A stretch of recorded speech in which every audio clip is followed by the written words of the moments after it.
Damn, Ingenious made the beat?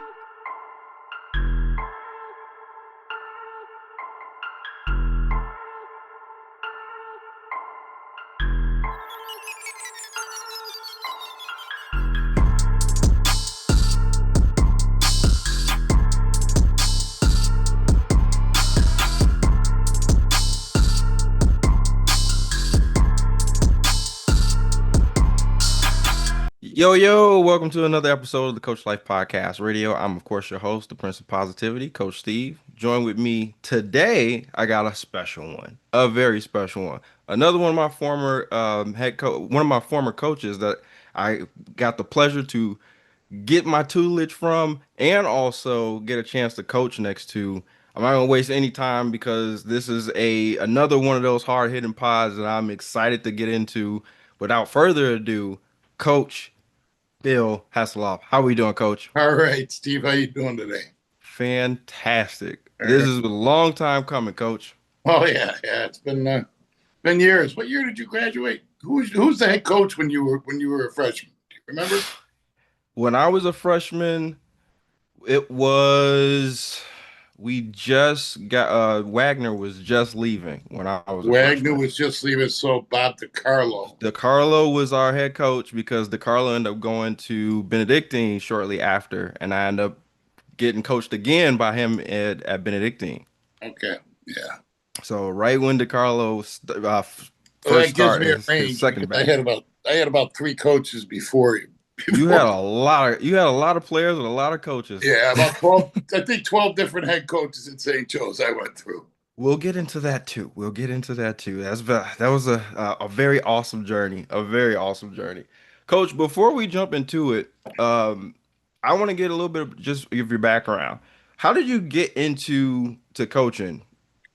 Or Well, how did you get into football? First it off, like how did you get into football? football was is there. I mean, when I was 10 years old, you joined St. Eulalia football and you played for St. Eulalia football, and I did that in Maywood, and we did that for 4 years, and then my brother went to St. Joe's, so of course I was going to go to Nazareth.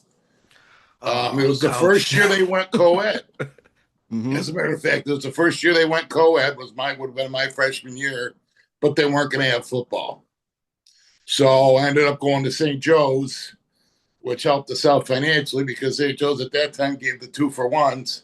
Hmm. And so my dad had just passed when I was in 8th grade. So I went to St. Joe's also and started going there. And I always wanted to coach because the grade school coach always said, I knew you were going to be a coach because you didn't ask why, you asked how come. So, Great questions. yeah, I got, Great question. yeah.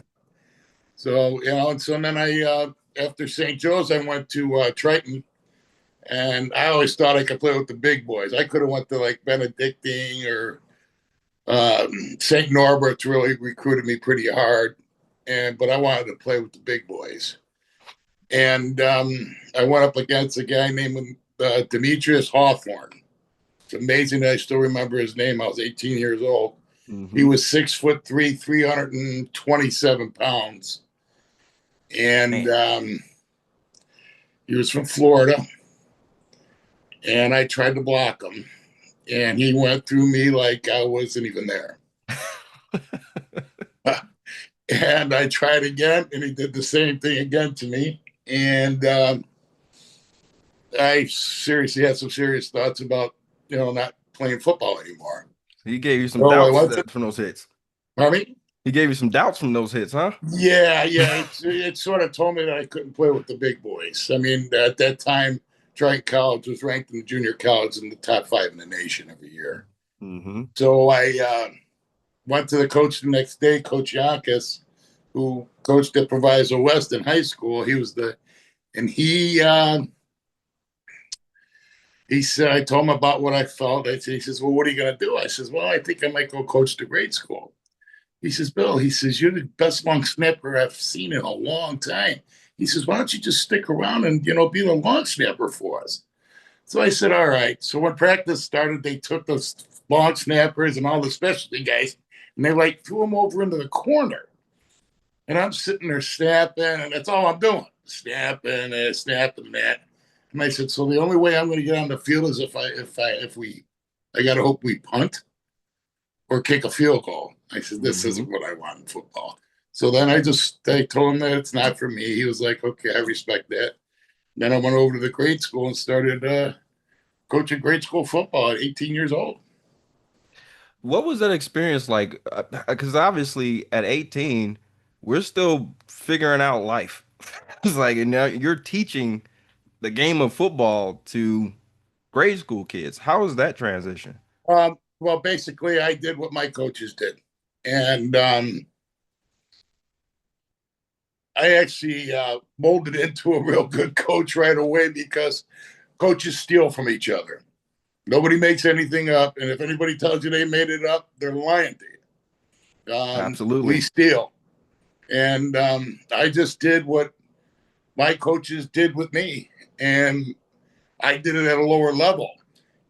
And back in those days, when you got parents, and nothing against parents coaching, but when you got parents coaching their kids compared to people who have played the game recently and are using what the coaches gave them, Hmm. um, we got pretty good pretty quick.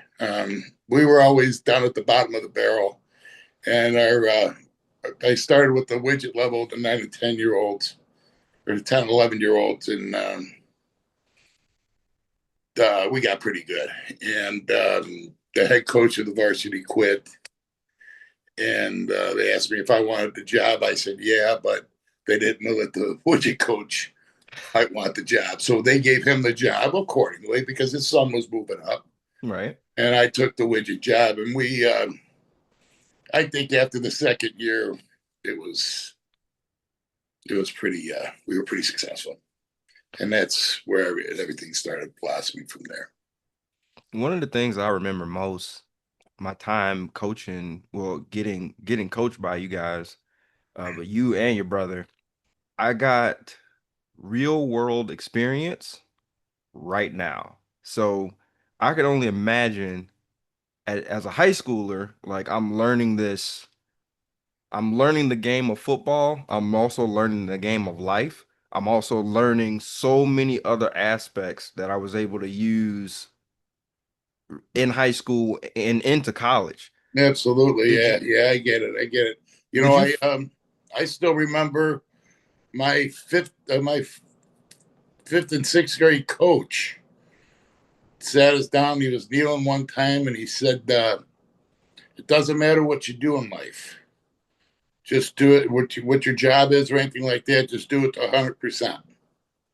He says it doesn't matter if you're a garbage man. In those days, the garbage man was a pretty crappy job because you actually Mhm. had to pick the garbage cans up Right, to dump them out. It's not like right. those things coming around. Hmm. So, and the thing about it is, I'm 10 years old. I was 10 years old, and I still remember that to this day. So, I mean, there's a lot of things that I learned from my coaches that, because like I said, my father passed away when I was 13 years old. So there's a lot of things that I learned, and that's why I give a lot back to St. Joe's. They helped me grow up as a man. Man, You know, you definitely hit the nail on the head there. We have some really, really hard teachers, but yeah, hard in a good way, right? They set the example for you, absolutely. and you had something to follow in the classroom and outside of the classroom. Hmm. And it was even double tough if you had those same coaches that got coached or they got taught by those same teachers. So you got Right. it in the classroom and you got it on the field. So it was like double tough. Like you had to have a certain type of mental toughness to, in my opinion, to be in the classroom with some of these teachers and on the field with coaches like you. I don't know. I mean, we're a few years apart, so I don't know discipline wise if it was as tough for you as it was for me because Probably we had probably not the same. brothers True. and they used paddles and they hit you and I mean I remember walking down the hallway one time and it was between classes and being the jerk I saw a kid walking with his books and I tripped his feet and he stumbled and his books went. The next thing I felt was a big, like it felt like 400 pounds hit my shoulder. And there was a computer teacher, brother George, who had this big old ring on his hand, and he was 6'3" himself. And he hit me in that shoulder, and I went down on one knee, and he said, "That wasn't very nice, was it, Mr. Hesslau?" And I'm like, "No, brother." I thought my shoulder was like into my hip. So I mean, they we had another teacher who freaking used a hockey a goalie a street goalie hockey stick, Oh man. the bottom part, and he had the holes drilled out so that we cut the wind. Oh, that's insane. Yeah, That's yeah. insane. But Well, yeah, but coaching wise, man, I you know I did it in grade school for about 6 years, and then when the freshman team won the conference back in oh man, I want to say 84 or 85, they won the conference. Tony Manfrey was the coach, mm-hmm. and he ran Wishbone. That's how long ago it was.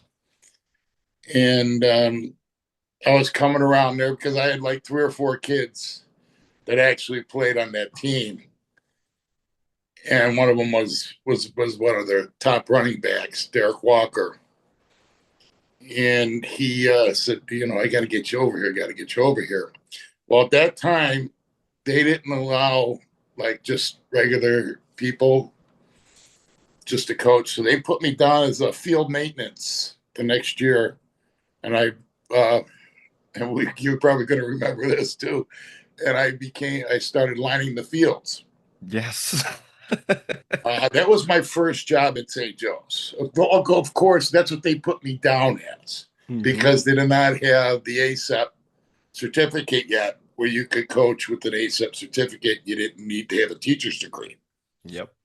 So my first year, I was pretty much paid through the maintenance program, and they put me down as field maintenance, and I painted the fields and coached football, and then the next year they came out with the ASEP program, and I think I was so happy about it. I got my stuff done. I think my permit number was 0003.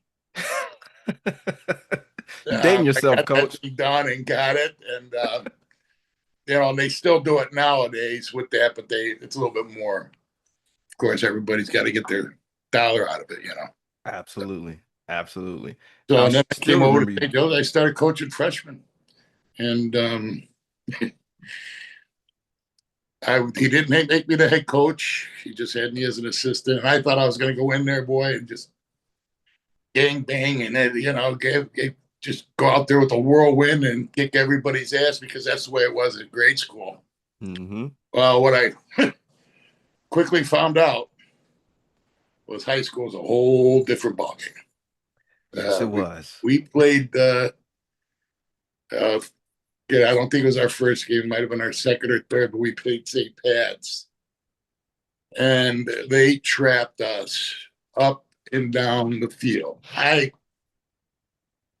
When I played at high school, we didn't trap. We ran Mm-hmm. wishbone, which Mm-hmm. was triple option, and we're Yep. still running wishbone today with Tony Manfrey. And so I really didn't know what a trap was. Like I said, I learned from my coaches. Mm-hmm. I wasn't studying. I wasn't, opening up a book and seeing how these different offenses. All I knew at that time was wishbone. Of course, with I learned the trapping and stuff like that at the grade school level, and that's how we got very good by trapping people. But I didn't think about defending a trap because nobody ever. As I said, nobody trapped in grade school. I started doing it, Mm-hmm. so we started doing it. Well, we played St. Pat's, and they trapped us back and forth, and they just pulverized us. And Tony Manfrey, who was the head varsity coach, was coaching the freshman also because his son was a freshman. Mm. And we went in after that game, and I was just like, wow. He says, "Hey, coach." I said, "What?" "Welcome to high school football." It's a great way to cut your teeth. Huh? It's a great way to cut your teeth. Well, he knew it was going to happen. Mm-hmm. Because I'm on there gung ho. I think I know it all. And I still do think I know it all. But you learn with older as you get older that you really don't. And I'm sure with your coaching experience and your coaching days, some of the things that you would do differently, if you had the second chance. But it's not like that. Absolutely. Absolutely. What would you say once you made your transition to Joe's? What was probably the most memorable moment you remember from your coaching days? Oh, has he got to be coaching? I got a couple of them. I got to tell you the one story. Um, it's double sessions. I'm coaching a freshman, and our schedules were the exact same. Mm-hmm. And so Tony Manfrey wanted everybody to be together as a family. So we're a little bit later than there. We're about 5 minutes late. We come down the stairs, and I'm walking in, and there's a senior there with the locker, and there's a freshman sitting down with his locker. And the senior brings out I think it's a Sprite bottle or something. He filled it with water Mm-hmm. and he froze it and he put it in his locker, because in the basement, how hot it used to get, it would melt. Yes. Yes. And the freshman looks at him. He takes this water and he guzzles it like this. So all you see is like just the ice. Mm-hmm. And the freshman looks at him and says, "How did you get that big piece of ice in that little hole?" And I'm dying. And I walk in and I say it to the coaches. And, everybody's sweating hot and all pissed off and everything like that. And these guys just started cracking up. "Who is he? Who is he? Who is he?" And I said, "I can't point out to the kid." He says, "Is it that kid right there?" I'm like, "Yeah." He's like, "Oh my God, I've never heard." He says, "That one's the one that goes in the books. I have never forgotten that as long as I live." So that's one thing. But, being at St. Joe's, and you know as well as I do that small school, it's a Yep. family oriented, it's family. You walk down the hallways, you know everybody. Everybody knows you. You know the nerds. You know the brainiacs. Everybody knows everybody. Yep. The cafeteria's got the best food in the world. Yep. I mean, it's just the way it is. So when I came back there, and there were still people there that I had, because you got to remember, I graduated in '81. My first year at St. Joe's was like '87. Mm-hmm. So I'm only 22, 23 years old. So there's still a lot of teachers there that were there when I started coaching, that when I was playing. Mm-hmm. Um, was Strauss around? Yep. Yep. Um, Sloss is still around. Yep. yeah, I mean, he drove the bus. I mean, Yep. and and they were so welcoming. They were just like, "It's good to see you come back. It's good to see, and it was just a great time." And then the only problem I really had though is recruiting. That's always been a tough spot. I found it very hard to go into an eighth grader's house and try to sell his parents on football when they should be worried about his academics. Absolutely. And, I'm not somebody that's going to BS you or anything like that. I'm there to recruit your kid to play football. But if you come to St. Joe's, I guarantee he's going to get a high quality education. And I'd also say you're going to get out of education what you put into it. Doesn't matter where you go. Mm-hmm. I said, but we want him to come. I said, just come and check it out. And and Coach Matthew was real good with me with that. He was like, I understand, Coach. He says, but the one thing you have to understand is that everybody does it. Being a Catholic school, you have to do this. And I gave him the line, if everybody does, does that mean that it's right? He's like, no, but he said, but schools are going to get better and you're not going to get any better if you don't do it. So that was probably the hardest thing. But I became very close with Gene Pingator. Yep. They would come out in, I don't know. You probably remember they did the same thing every year. They do nothing different. They Hmm. come out in, I want to say the end of the summer or but the fall. Maybe it was earlier than that. But anyway, it doesn't really matter. But they would come out and they do their running. They'd run around the thing. And I would always practice up in that corner by the brothers' house. I'd paint my lineman lines and coach, and we'd coach up there and do our stretches and stuff like that. And I would sit there and, our kids were doing stuff when they were stretching out at the beginning of practice, which I think is probably the biggest freaking waste of time in the world. But anyway, they, we would sit there and talk, and I'd chew his ear on stuff and ask him things. And a lot of the first one time I finally got up enough guts to ask him, how come none of your kids ever play football? He said to me straight in the face, I was gonna say, that's you not got what an answer? that's not what they're here for. Okay. I mean, you remember a kid named Robert Early? Mm-hmm. Do you remember Robert Early? Well, he Yep. came to play football, Yep. but we let him play basketball. He's Yep. pretty good at We both. did. Huh? So I mean, Yep. I was just like, we ended up getting a few kids, but they football's a different game.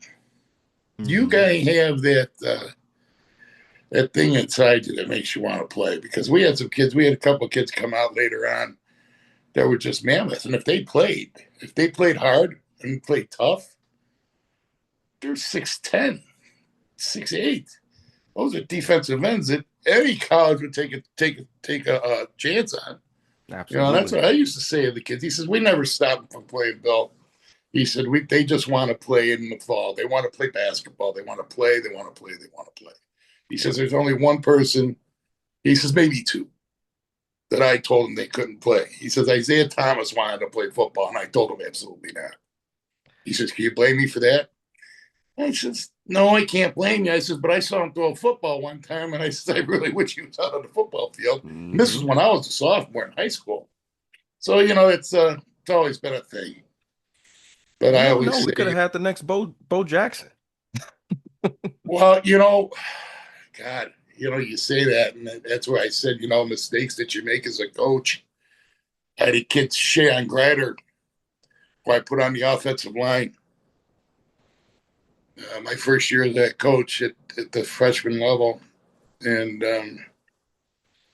he wanted to play running back. And I noticed that he was one of the fastest kids on the team, but it just didn't seem like he had but he was big and he was fast. Hmm. And I probably should have put him at fullback behind Jerron Hines and just let him block and run and stuff like that. Because he transferred the next year to York and turned out to be a pretty good running back. And I stay in touch with him on Facebook, and I always tell him on his birthday, I said, "Yep, probably one of the biggest mistakes I ever made was not putting you into running back." He says, Should have "No," put he you said, there. "you actually helped me, coach, because I understood what the lineman did." Okay, but that That's wasn't good. my. Well, so everybody should be a lineman before they become a running back. I think we'd have a problem. Yeah, that might not work out in everybody's favor. Right.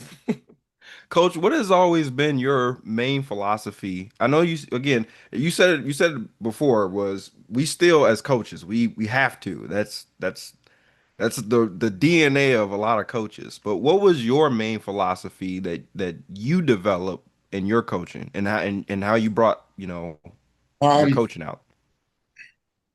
I'm glad you asked that because it actually came up in a pro game, and it comes down to my main thing was fundamentals and be where you're supposed to be and do your 111th.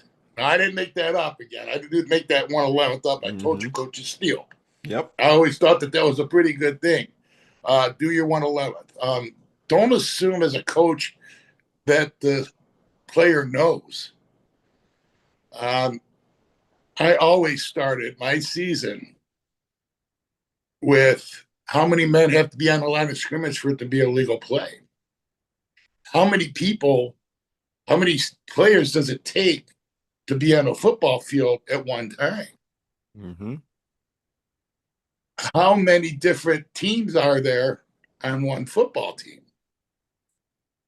Because that's being a student of the game, I would guess you would say. And to Mm-hmm. be able to be a good football player, in my mind, is you have to be a student of the game. You have to know. I mean, I remember when I played, I always had a dream of being a running back. In grade school, I was like a backup running back. I ran 34 and a half yards one time and fell 6 inches short of the end zone and never got the ball the next time. So I never scored a touchdown in my years of playing football. Mm-hmm. So, and my whole thing about that is you never know when you're going to be called on to play somewhere else. No other positions. Understand where everybody else is at. And that's the way I did it when I played. Um, Coaches, that's the one thing that I think I did more than any other coach did. That's the one thing I picked up because I noticed when I was playing, coaches didn't explain positions. They Mm-hmm. just said, okay, this Joey's a good receiver. So let's put Joey out there. Yep. Okay, what does that receiver do? What's his responsibilities? And you go to grade schools now, like I work at a school, and kids don't even know that they're supposed to. You get what are the end men on the line of scrimmage? Mm-hmm. When I did camps for the Chicago Bears, I did camps for 10 years. We would sit down every day and I would put people in, here's the center, here's the guards, here's the tackles. Now these guys, and I'd split them away. I said, these are the two ends. I put a T formation up, fullback, halfback, quarterback.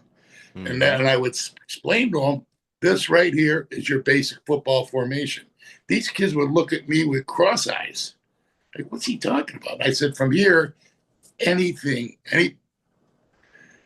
formation could be seen. And I put, Mm-hmm. and I'd start spreading it out and stuff. But I'd also make them know that this is your formation. These are centers, these are guards, these are tackles, these are what they're supposed to do. Um, Mm-hmm. Fundamentally sound football teams. We didn't have the best talent in the world. You know that. Right. Um, we were outmanned a lot of times. You know that. Yep. Um, but being fundamentally sound, I think, especially at the lower levels, kept us in the ball games. I think. Now, I was never a head coach at St. Joe's. Um, I think some of the mistakes, some of those, and this is just me talking. Mm-hmm. Sometimes I think those coaches made mistakes by not being fundamentally sound. I can agree. And one thing that I stand by this 1,000%, Coach. You and Coach Gil, both of you guys pushed fundamentals to the moon and back. When Mhm. I tell, I know pre-show we just talked about it like briefly. I remember, like I said, the first time that I met you, it was we were doing special teams, and Mhm. during special teams, I remember we ran the same Yep. kickoff Do it again. 17 times, and I'm dying back there, Yeah. sweating bullets right now because you wanted to make sure that we understood the fundamentals. You wanted to make sure that everyone knew their gap assignments. You Right. wanted to make sure that everybody, again, you would have them run down 10 to 20 yards and stop. Chop your feet. Let me see where everybody is. And Right. if we were out of place, go back. We're gonna do it again. Yeah. Well, that comes down to the 111th. Mm-hmm. If everybody does their 111th, we got a whole team here. Absolutely. So I mean, that's Absolutely. that's the philosophy behind it. That's my philosophy behind it. Um, and I can't say that other people taught me that. This is what I gathered from my experience, where I didn't get taught right. Um, they used to say, like, when I played grade school football and high school football, you knew where the coaches were because that's where all the cigarette butts were. Mm-hmm. So they'd sit around and coach, smoke their cigarettes. Okay, take a lap. And I always thought that big old lap around St. Joe's, that was the stupidest thing to do. You're wasting valuable time. Making a kid take a lap or something like that during practice time, to me, what are we doing here? We're supposed to be teaching. It took And forever. I said, the exercises and stuff like Hmm. that, everybody lines up military wise and does their jumping jacks and stretches and this and that. To me, that was garbage. Yeah, because and people are going to disagree with me on this, and God bless them, but I'll put it to you this way: after you stretch out and you do your form running and Hmm. everything like that, where do you go? You go to individuals. Yep. Okay. Well, I used to go to right to special teams, Hmm. but you go to individuals, and kids are doing stuff here, doing stuff there, and some are standing around doing nothing. So what are they doing? They're tightening up. So you get them all stretched out. I used to do the pre-practice, where you practice your snapping, you practice your punting, you practice this, you practice the little things, you can practice receiving, so forth and so on. And I looked at that and I said, you guys should come out and do a little stretching yourself. But for me, for practice, because it got to the time in my day where you couldn't stay out there till freaking dark. Right. You had to get the kids off the field. So I figured that if I cut that stretching malarkey out, then we'd be all right. Yep. So what I do is we'd go out to our pre practice, and then we'd line up and do our kickoff and kickoff return. And then we'd go into individuals. I think the kickoff return, if you got everybody involved, they're stretching out, they're running, they're moving. And then we go into our individuals. Then if it was an offensive day, we do offensive individuals, and we do our little individuals, and we come together. And remember, we don't call it scrimmage anymore. We call it team. Team. Yep. Team is scrimmage for Christ's sake. We want to hit, right? Yep. Well, then you come together and you do your team. And then at the end of your offensive team, I would always do punt, because that's part of the offensive, when you and do the vice versa thing the next day with the defense. Give the Hmm. defense 10 plays, and that's the end of practice. Now, you don't run during that stuff. I mean, you're always moving, you're always running. I used to, remember and I know you remember doing these gassers. Yeah, absolutely. I did that stuff like during doubles and stuff like that, just to get them into shape. Hmm. Or maybe if they came late to practice, after practice, they would have to run stuff like that. But a lot of Hmm. times after punt team and they got their little bit of 10-minute team defense, we'd be done. Yep. Um, I just felt that some of the stuff that we did that people did back in the day was immaterial. It was wasting time, and it gave us more time to have more individual, because that's what you need. You need the Yeah, individual. absolutely. Absolutely. I You think one of the things you did, coach, was you gave us you gave us that time back to do the actual individual coaching, where if you ran hard during the coaching, during the end of the indie sessions, then you didn't need to do all the stretching and everything ahead of that, because you were doing that. The other thing that I took away from you that I did consistently until I stopped coaching was pre-practice. Like, if we're doing pre-practice, I expect you to be out here. I expect you to be running your routes. I expect you to have already right, been stretched out. I expect you to have caught at least, 20, 30 passes by now. right, At that time, like, we can just jump right into getting you on the field and actually going over plays at this point. right. So that was, I thought, was very, very vital in making sure that we understood the game and understood how to take care of ourselves prior to you guys getting on the field. Yeah, yeah. I just think, when we didn't have the numbers. Let's be for True. real. So you got these teams out. These teams that have 80 foot, we had an advantage at that point with practicing, because when you got kids, we got teams that got 80, okay, 80, 75, 80 kids on the team. You're talking how many reps, an Right. individual. Right. The way I looked at it was with St. Joe's. I mean, I had one year My second year at St. Joe's, was it my third year at St. Joe's? It's second or third. I'm sort of, yeah, I think it was my third year at St. Joe's. Jerry Fox was the head coach, and we had a decent freshman team. We actually like beat Marion Catholic. We did very good. We Mm-hmm. had some horses. We had some kids, and that was when last year Tony Manfred was the coach. He recruited very very well. Jerry Fox became the head coach. I don't even want to get into that one, but that's a whole nother segment, Steve. The coaching tree there. We'll hold off on that one. Yeah. Um, we had the sophomore year. They moved me up to the sophomore. They wanted me to coach the sophomore kids. I was like, all right, no problem. I like the kids that I coach. No big deal. Mm-hmm. We had 11 sophomores come out for football. And Jerry Fox wanted to cancel the sophomore program. Well, when I was a sophomore, we had 11 people come out for football, and they canceled the sophomore program.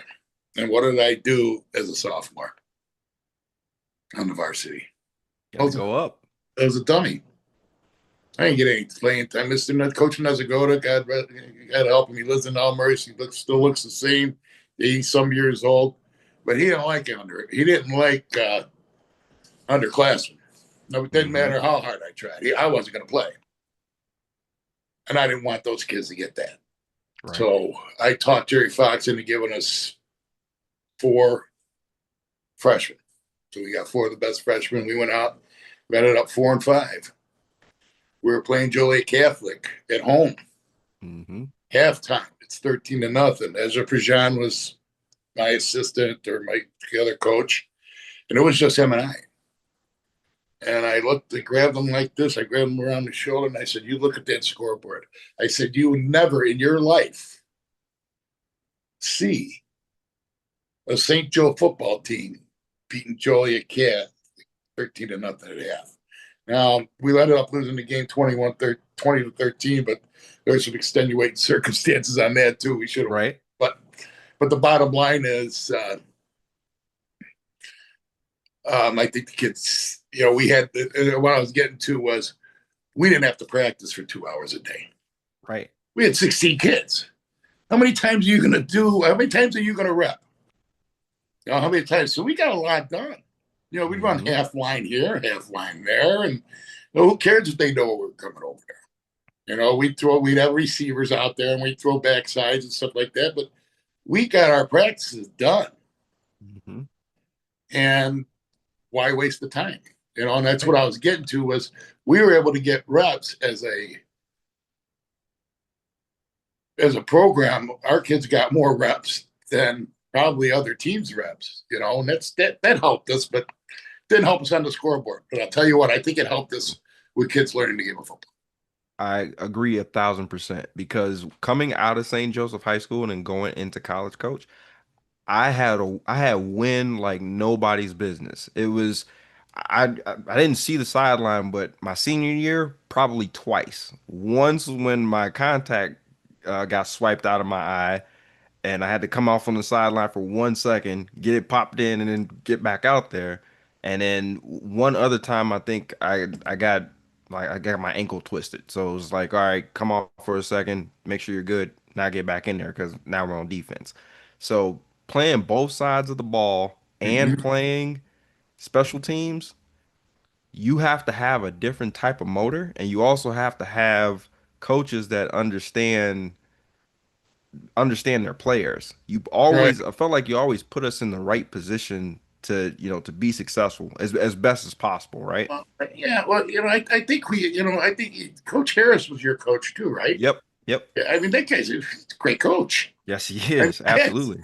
You can't miss with that guy. I mean, he's been I think he's at Glenbard West now. I'm not sure, but I know he was at LT. He works at LT. Mm-hmm. And he was there, and I think he went to Glenbard West. But this guy, I mean, and that's what a lot of you miss. And I see now. I know when I played in high school, my coaches did not watch film. It did not was not there was no the camaraderie wasn't there. Mm-hmm. like our staffs were. Yes. Um, I would still be getting after the shower when I played. I would still be getting dressed, and our coaches would be out of the building. Um, Not you guys. no, we were there. You guys were there till We, you midnight, know, 1 o'clock. yeah, Steve. Well, there was something in the fridge too. That's true. That's true. It was a Catholic school now, so it wasn't. But the thing is, we did go out with each other. We went out to Mhm. the bar and sat and drank and talked about the game. After the game and stuff like that. That Sunday or Saturday, if we had a Friday night game, if we had a Saturday game, that Sunday we'd be in there with those kids watching film, and then we'd go and get another film and watch that and break that down, and then go to the bar and talk about it and then figure. So I know for a fact that my coaches did not do that for us. And I know for a fact that there were some programs that don't do it. Mhm. There's still programs that don't do it, but we went out, we scouted. I mean, this is before the huddle. So you had to actually go out there and Yep. chart plays and stuff Yep. like that. So I mean, we at least had VHS. So I mean, Mhm. but I know, and I'll tell you what, Harris, probably one of the best defensive back coaches other than my brother. I mean, my brother was pretty good too. I mean, we had a great Yes. staff. Yes, we Coach did. Gallmeyer. Yes, I mean, absolutely. yeah, the people that I worked with, I am so lucky to have had those guys around because I saw how it got later on as I moved on at St. Joe's. I mean, sometimes you don't know how lucky you are when you have something until they're gone. And that's the way I think I look at it. I cannot agree with you more on that one, Coach. You definitely hit the nail on the head because the coaching, we were blessed to have the coaching staff that we had. I know I was blessed to have the coaching staff that I had with all of you guys, Gallmeyer, the Hasselhoffs, Coach Harris. You guys instilled so much into us as young men Mm-hmm. where we were able to go on that field no matter how if it's 137 kids that are across across the on the other side of that sideline Right. and it's 20 of us and we'll go to war for the 20 Right. of us because we understood that everybody's going to do their 111. Yep. Yeah. And I mean, we did go to war. Yep. And you want to know the sad thing is, and as a coach, sometimes, and this is the hardest thing about coaching is when you lose something that's a close game or you lose by a couple touchdowns and you see some plays that were called and you see some things that were done and you blame yourself as a coach. Mm-hmm. I know the players don't do that. The parents do it but they just have to blame everybody but their kid. Right. But the pressure that we put on ourselves, and some of the things. I mean, I go back to plays that I wish I could remember on a uh, fourth down and 12. We were playing Carmel Mundelein, and I was a defensive coordinator of the varsity. And I saw this. Watching film. I saw this play on film, and I looked, and I saw it was 3rd and 12, and they are third and long, and they faked the ball. They ran option two. They faked the ball, and then they back threw it to number 22. I can still remember this to this day. The kid's number, what they did, because I had that in my brain. And when it was fourth down and goal from like the 12, they ran that play. And I can still see today that fake and that kid throwing that ball. I watched that play 15 times. Mm-hmm. Why didn't I remember it at that time? And it's things like that. I mean, I lay in Mm-hmm. bed still at nighttime. Why did I run a reverse on the 2 yard line when I was Those coaching at Proviso West? I mean, still sticking with yeah, you. there's just it's amazing. I've forgotten. Sometimes when my birthday is, but there's things that I did here that were just. I mean, that I'll never forget. A lot of them. But there's another time where we were playing. Do you remember Sammy Rodriguez? Was he around your age? No, I miss Sammy. he was a 5'5", 156-pound nose guard. Mm-hmm. And we were playing St. Francis de Sales, I think. Are Mm-hmm. they're from the city? Yep. Okay. And they like to run a middle screen. So I drilled it at them. Drilled it at them. They're going to run a middle screen. They're going to run a middle screen. They're going to run a middle screen. Just Mm-hmm. don't rush because they weren't overpowering. Our ends could take care of it. Right. One time in the third quarter, I said, Sammy, this is it. This is it. Stay home. Stay home. They went back. They threw it. Sammy picked that thing off and went for 6. So for And every one of those plays, you get just, something like that. yeah. There's another time where we're at Leo and they were bottle capping. There was 4th and goal. It was pouring down rain. It's 4th and goal. They're at the about 5-yard line. This is when I came back and I was coaching with Griffin. Pierre Walters Yep. was a defense coordinator. And I Mm-hmm. said, Coach, can I say something? Because I sit in the back, I just watch. And I said, can I say something? He said, sure. I said, listen, you look at them over there. Those guys are bottle capping. I said, they're making up a play on that field right now. I said, they're going to run some type of reverse or something. I said, it's 4th down. I said, look for something crazy going on. I said, if they put that ball on the floor, pick it up and try to scoop and score because it's our ball anyway. Right. Now, they tried that and they fumbled, but we didn't try to scoop and score. We just fell on the ball. But they did it. So, and that's why I Right. was saying as you get older, how you start remembering things and things come into you. When I was first there as a first-year guy, Mm-hmm. I thought I knew it all. But I was humbled very quickly.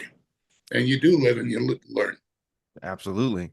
Coach, I don't want, we could probably talk for hours on the scoreboard and how the scoreboard shaped up for us, me Oh, as a player and me as a coach for both of them. But what would you say would be one of the toughest loss or the toughest season that you've coached? um, God, I would have to go back to the one with Wagner. Wagner's last year with uh, Haig as the quarterback. Mm-hmm. Um, that was a playoff team, Yes, it was. and we lost a couple games. One to Gordon Tech at Wayne Tech Field. We probably had that was probably the hardest season because I liked Rob Wagner. I thought he was a great guy. I don't think he was ready to be a head coach. I think he was thrown into it because that's when Bob left. Mm-hmm. Um, no, excuse me. Bob, I think might be Well, hired him. Bob picked up, right? That's when Bob started. Well, Bob started the year after he left. Yep. Bob was the head coach before that, if I'm not mistaken. I've been through 12 head He had coaches. a, I was gonna say he had a couple tours at St. Joe's. Yeah, I had a 4-year sabbatical also at St. Joe's where I coached at Proviso West. But yeah, that season was pretty hard. I think the toughest game I ever had was Merritt when I was my first year was Marist against St. Joe's, and Marist took the lead with about 6 minutes left in the game, and they were kicking off to us. Now Tony Manfrey, like I said, was the head coach at both levels, so he wasn't with us during practice time. Mm-hmm. So I was working with the special teams, and when we do the special teams, I was working on a reverse. I figured this is a good time to run the reverse. Well, what didn't I do? I wasn't the head coach. Mm-hmm. I didn't ask the head coach. I went to the kids. I said, should we run the reverse? They're like, yeah, yeah, yeah. Well, we ran the reverse. And I have a 5'5" guy. This is where you learn another one, Steve. A 5'5" guy handing it off to a 6'3" guy. Not too smart, is it? Yeah, it's a little lopsided. Well, they had a 1 point lead. Tony Matthew's ready to go. We're going to know how to wishbone. Boom, boom, boom, boom, Hmm. boom. And we run to reverse. Of course, you know what happens. They fumble. They get the ball. 2 plays later, they score. We lose the game. Or about 4 plays later, whatever. It doesn't matter. But that hurt. I mean, I cried. I I don't blame you. was sorry. I just that for me that was the hardest defeat, and I've had some ones where I played in where that was the hardest defeat. And I know it was only a freshman game. It's only Hmm. freshman, but yeah, that was probably the hardest game I ever coached in. It was tough. It was tough. Those are hard hitting because you feel you feel responsible Absolutely. Well, for I felt like responsible for a lot of things, but that right, right. I mean, But come on, we're not perfect, and all the everything but it's like what Tony Murphy, he said, Coach, you should have said something to me. I'm like, well, I'm sorry. I said I'm used to doing things my way, and he's like, yeah. He says, but you learned something today, and I said, yeah. He says, Coach, we're always learning. He says, if you don't learn from another coach, there's no reason for you to be here. He says, why do you think we go to clinics? He says, yeah, we go to the drinking and stuff like that, but mhm, why do you think we really go? He says, if you go absolutely. to a clinic and you can get one thing out of that clinic that's going to help you, it's worthwhile. Being somebody that's gotten a chance to coach with you after playing for you, I saw how you mentored people, not just on the X's and O's, but as a person. There was a certain balance that you were able to bring out in how you pushed people. And some people might say that, coach was a little hard on everybody. You definitely made sure that we didn't, we weren't just out there just screwing around the entire time. Right. What do you feel like is the biggest difference from coaching back when you were coaching to some of the players that we have today? Oh, don't even go there. That's another setback. Come on, you know it as well as I do. I You're do. It laughing was kind about of a it. leading You just question, want me coach. to put it out there. The bottom line is, and we're a calmer, I should say it this way. We're a calmer, gentler society. I was able to get in your face. Yep. Um, you didn't go home and tell mommy and daddy. Because if you went home and told mommy or daddy, mommy and daddy would say, well, you better listen to coach. Exactly right. Exactly Okay. right. Nowadays, they come up and say, why'd you yell at my kid? And that's throughout the whole thing. That's education in general, Steve. I mean, kids are Hmm. softer these days. There's some of them that are still a tough nut, and those are the kids that stand out. Hmm. But, with the rules, and it's not only their fault, the kids' fault, with the rules and regulations that are going on today, there's no such thing as triple sessions. We had triple sessions, hour Yep. and a half, and 1 hour. That's what we Yep. did at Tony Manfrey, and it worked out so well. We were boom, boom, boom, in and out, boom. We did offense, defense, special teams. That's it. Yep. That's what he did, and it was so good. We were hour and 45 minutes, in and out, in and out, in and out, and we were on the money. You can't do that stuff anymore. It's too hot. Yeah. Well, wasn't it Unfortunately. hot when you went and played? True enough. Huh? You want to know something? We didn't even have a trough when I played. We had a hose out there by the brother's house. You'd run over there and to push the strong survive, push and shove, and we'd have them helmets on. And what we'd do with them helmets, we'd fill them with water and we'd drink it and put it on you drink it and put it on your head. Oh my God. But I mean, the bottom line, getting back to your, uh, now they got 90,000 water bottles out there. And I'm not saying kids shouldn't be hydrated, but it comes to a point where all this medicine and everything like that, in my opinion, that's why I had to get out, Steve. It was just getting too regulated, and I can't deal with this. I mean, I always taught kids Yep. to keep their head up when they tackle. Yep. I used to do drills with the kids where they do this to keep their eyes open, because your natural reaction is when you're going to make a tackle is to Mm-hmm. close is to put your eyes. Well, Yep. when your eyes are closed, your head's going to go down. If you Yep. open your eyes, your head ain't going down. You're going to Nope. see what you're tackling.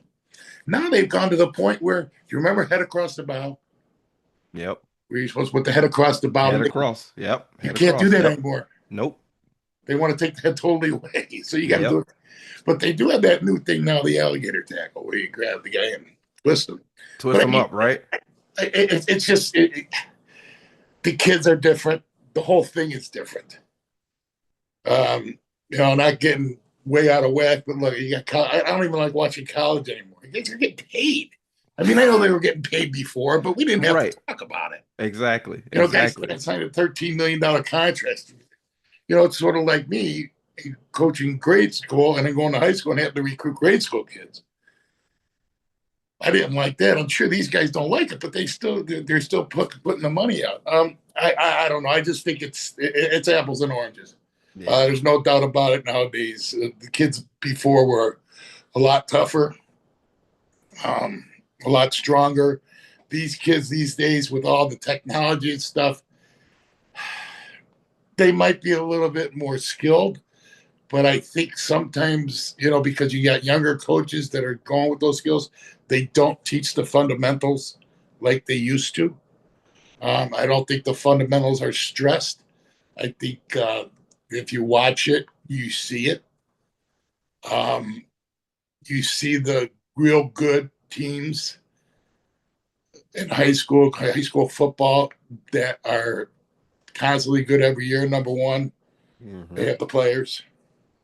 What makes a good football team? Good Yep. play. What makes a good coach? Good players. But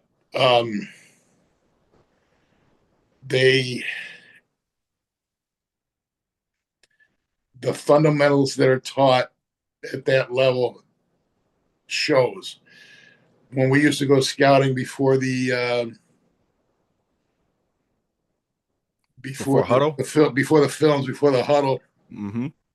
and we used to go scouting, the first thing we would look at, and this is why I used to do it even when we had the huddle, when I had a chance.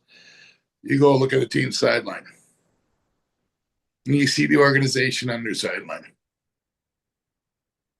It's just like you go look at a successful football program right now in high school, go into their hallways, go look at an unsuccessful team. And I'm not going to put anything down, but I work in this area and I worked at the high school. And you look at the unsuccessful teams and look at their hallways, and you'll know why. There's a difference. Yeah. There's a very big difference. I never realized how much organization you kept on the sideline. Yep. Keep your helmet in your hand. Don't put your helmet on the ground. Don't pick those water bottles up. Don't, why are you sitting down? Everybody else is standing up. Like, I never understood like all those finite things Right. until I started coaching. And it was like, I want my Right. kids to be ready. I want them to be up and, ready to move. I Yeah. want you to have your stuff on, right? Like, don't have the kid with his shoulder pads and his helmet in his hand. Like, dude, Right. put your stuff on. Let's get ready to go. Right. So Right. having that organization, you're definitely spot Yeah. on. I mean, it just sets the Yeah. program is different. Well, Fridays were pregame, remember? Yep.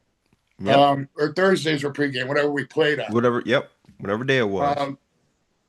And I would go out there and we'd be out there on kickoff. And so Joey broke his toe. Who goes in for him? Yep. Sammy feels bad for himself. Who goes in? And you had these little scenarios, and then you had the script that you went through. Mm-hmm. I'll tell you what, whoever came up with that was very smart, because they didn't have that when I was in my day. But that script, like the offense runs 3 plays, punts. I thought that was whoever came up with that. That's I don't know who's going to take credit for it, but we all stole it. Yes. Right. Somebody stole it. Yeah. We just implemented it. Well, Right. somebody had to make that one up, and that was pretty good. So, Yes. but I mean, it was. I mean, an organization. You look at this sideline, how the sideline was organized. I used to do that all the time when we were playing. Mm-hmm. Especially like when my last stint there, when Pierre was the defensive coordinator and Gil was the offensive coordinator, and I was the oh man, I guess I don't know, but I would stay back and I'd watch, and I'd look at kids on the sidelines, and I wouldn't say anything to them. Mm-hmm.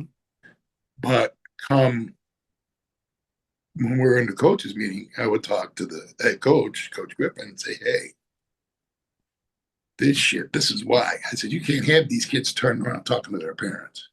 Yep. That stuff was my pet peeve. A parent should know better. Unless your Should. kid's hurt. I mean, dude, but I remember when I broke my wrist, they had to call my mom down.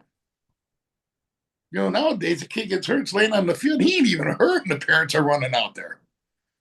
Come on, give it a time. Give it a time. It's Yeah. not the end of the world. Gotta kiss the Everybody's boo-boos. thinking when they see their kid on the field. And you want to know something? I understand the concern. Mm-hmm. Everybody thinks the worst. And we used to do this thing of are you hurt or injured? Yep. If you can get up, get up. I remember that for sure. Yeah, if you can get up, get up. If there's nothing wrong with your legs, get up, raise your hand. Official will call it. But don't lay out on that field due to something that you did to your hand or something. Coach, In my day, you catch it for that by your teammates. I caught it from you a few times. I remember scout team. I don't know. You remember Eris Papadakis? Oh yeah, Big Papa? Yep, yeah. God rest his soul. Papa, for whatever reason, you guys decided to have him play fullback for some reason. Probably because And they had a big fullback. He was probably running the scout team. yes, he was, and he was happy that he got a chance to carry the ball one time.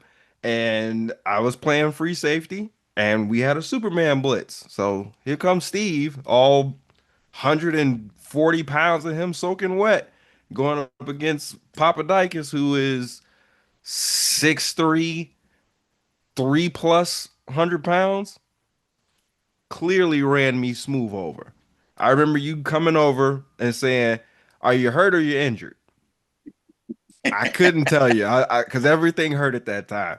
Get up, let's run it again. you know, when you ask that, sometimes, and sometimes it's I don't know if they call it an oxymoron, but if I'm hurt, I'm still injured. So I Right. mean, I don't know what coach I got that from, but in a way that's sort of confusing. I don't understand what you mean, coach. Well, if you're thinking Exactly. that hard, you must be hurt. So get up. Just get up. Right. Yeah, it's funny. Coach, in 2021, our lovely St. Joseph High School closed. What was some of your feelings when you heard that our alma mater was closing? Okay, hold on a second. William, damn kid. Um, you know, I went to school there for 4 years, and I coached there for a long time before they moved over. I don't know if you ever saw my shot of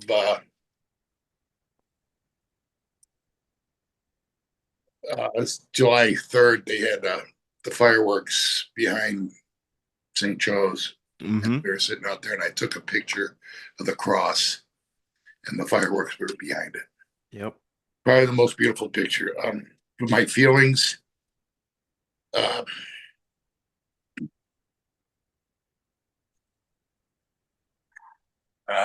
it's where I spent half my life. It's where I became a man.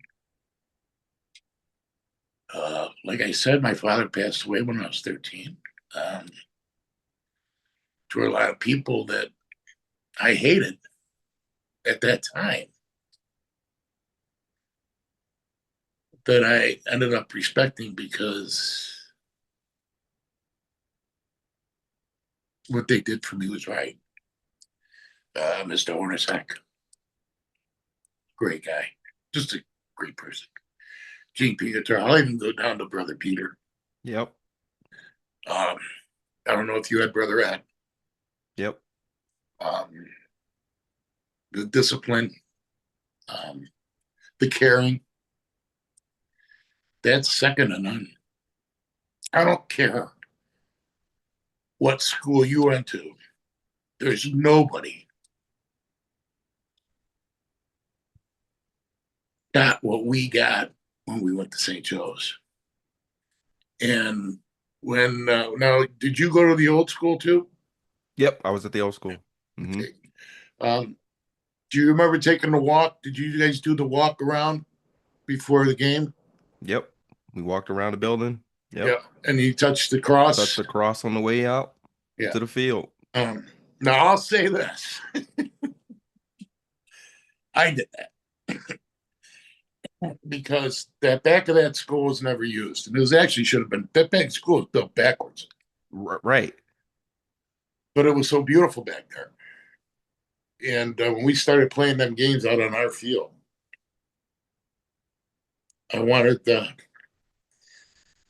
players to get a sense of ownership. And when that when I saw it, I remember going over there and watching it happen, and it just I just it hurts. Hmm. It hurt when the school closed. Period. But I never looked at IHM, even As though it was part of the St. school. Joe's. True. Oh, that was Never looked at it as part of St. Joe's. yeah. Hey, William, come here. Um, I never, it never really warmed me up. I don't think they should have ever done it. They know they shouldn't have done it. School will still be open. Right. Hit that button, go give me a break. Um, that was a big mistake. And I mean, if we want to get to talk about getting off the teary eyed stuff, hold on a second. If we want to get into that part, the administration made a lot of major mistakes, um, in my mind, in what they were going to do. You look at Nazareth and Montini; Hmm. those schools were we would play them and we would be competitive with them and we would beat them. What did they do? They made a commitment, Yep. and look where they are now. Okay, and again, nothing against basketball. How many basketball players can you put on the floor? Only five. Huh? Only five. Yeah. How many players are in your program as a basketball team? How many At, we at, have? We were at most, still we probably had what, maybe 16 guys that wanted to play basketball. And but my point is, if from freshmen, you got to think if you got two freshman teams, that's 24. You got a sophomore team, 12 kids, that's 36. We got 12 or 13 on the varsity, that's hmm 49. We had 200 kids in our program. Yep. Okay, you had all these freshmen used to come in and go out for the basketball team. When they didn't make the basketball team, they transferred. Yep. They wouldn't go play basketball. They would go to Providence or Yeah, they go go to somewhere that Proviso or So I mean, they made and look at IC. yep. No, the brick. So that's the way I look at it. I think there was a lot done there that and it hurts. It's gone now. Yep. And times change. What are you going to do? What do you feel about one on one? Honestly, coach, it hearing we that the school was closing was already tough. Mm-hmm. Then to hear that we were gonna knock the whole thing down and this is the end of it, like you said, I became a man there. I Yep. got, I had a lot of great memories there. I had a lot of great coaching there. I had a lot of great teachers there. I had a lot of great friends there. Still people that I still talk to this day. Had, and yes, 1,000% agree with you.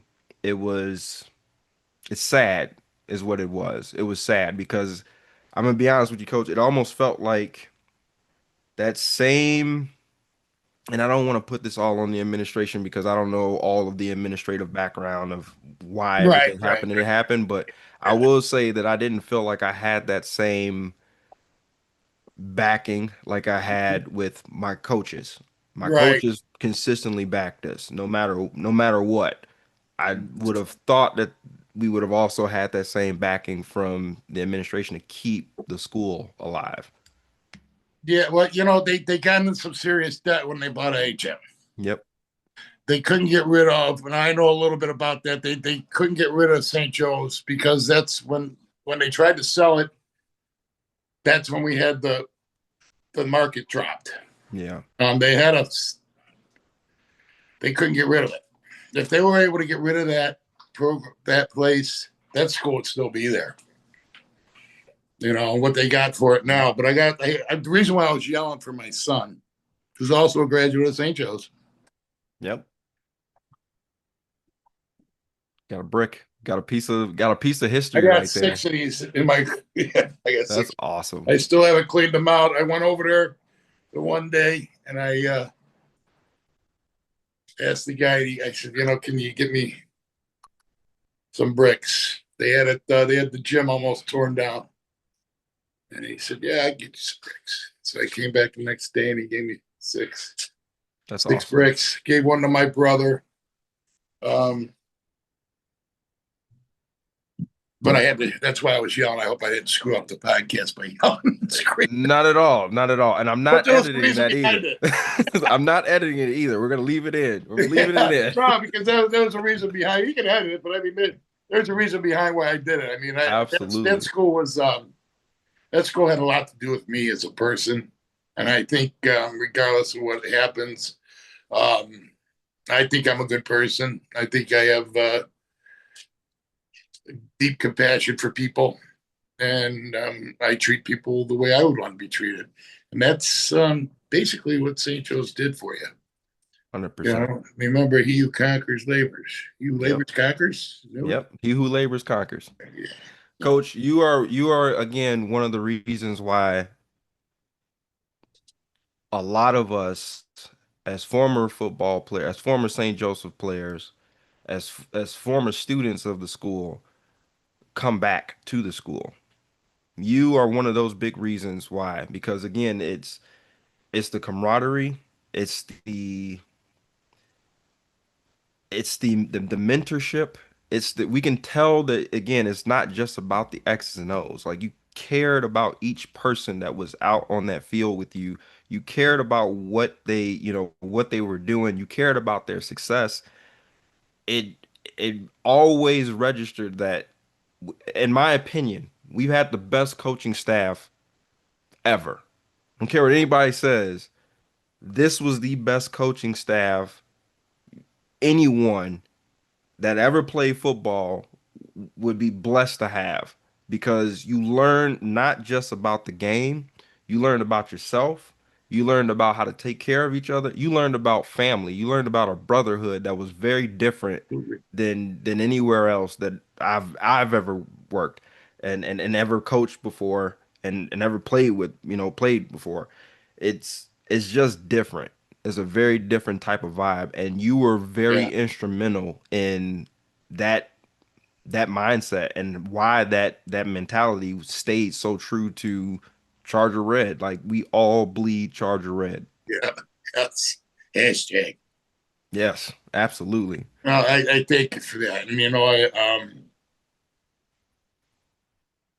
sometimes as a coach who's been coaching for a long time, you wonder if you really, you've had an effect on a few kids here and there and stuff, but you really don't know until, and this is just like I was talking about fundamentals. You don't know until somebody says something like that to you. Yeah. You know, in 2020, I got inducted into the St. Joe Hall of Fame as a coach. Uh, What did that moment feel like, Coach? Probably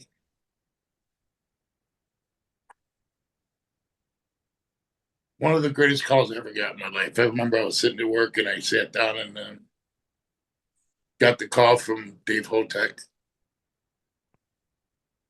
um, who at my day was brother Dave, Mm-hmm. and who was the principal at the school. So he knows. I mean, God.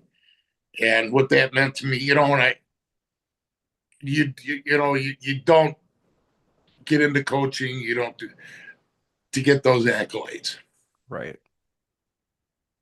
but it's nice. I mean, look, I mean, it was it really, because you know me. I mean, you see me. I wear my stuff on my shoulder. I mean, I wear it Yes, on you my do. sleeves. They say, Hmm. um, and I don't. Sometimes I say some things that I probably shouldn't say.